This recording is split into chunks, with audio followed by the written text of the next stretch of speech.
ikaw ay na-meet. Napahanga ako sa taglay mong bait. Ikaw ang guest ko sa tuwing birthday, pati sa room ko. Ikaw ang display, di ka na nawala sa alaala. Ikaw lang talaga at walang kagaya. Ikaw ang gusto ng mga friends ko, at di ko alam pati parents ko. Ano ba ang meron ka na wala sa iba, at napapangiti pag nakita ka na sa mga poster at maging sa TV. Inaabangan ng iyong movie. Bata pa ako noon nang maramdaman ko to. Ayoko ng iba, ikaw ang gusto ko. At sa aaminin ko, maniwala ka, mas gusto kita kaysa kay Darna. You were always gonna be my love. It's so bad. Talaga tumada kung naiiwanan mo. I remember to love. You taught me how. You were always gonna be the one. Himawamada ka na siya puso ko. Hadara siya na.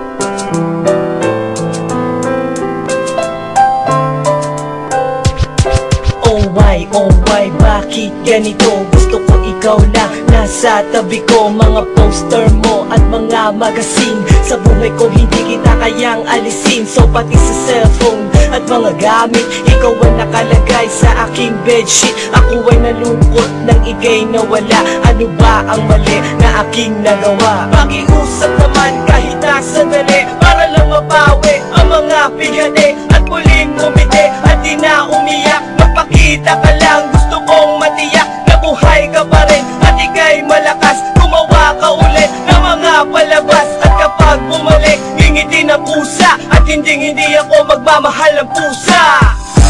You were always gonna be my love. It's so bad. Talaga tumada kung naiiwanan mo. I remember to love. You taught me how.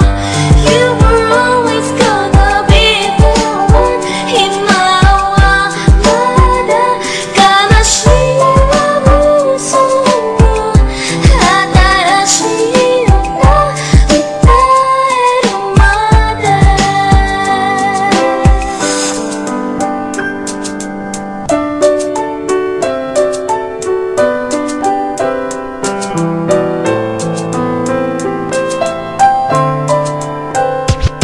Lumipas ang mga taon, nananatili ka pangarap. Nais kong libutin ang mundo para ka lang mahanap. Sapagkat hindi sapat makita ka lang sa larawan. Gusto ko ay makasama ka, handa ko nang iwanan ang lahat ng kayamanan, pati GF ko. Sabihin mo magkano ba ang TF mo, at aking ibibigay, tanggapin mo lang ako.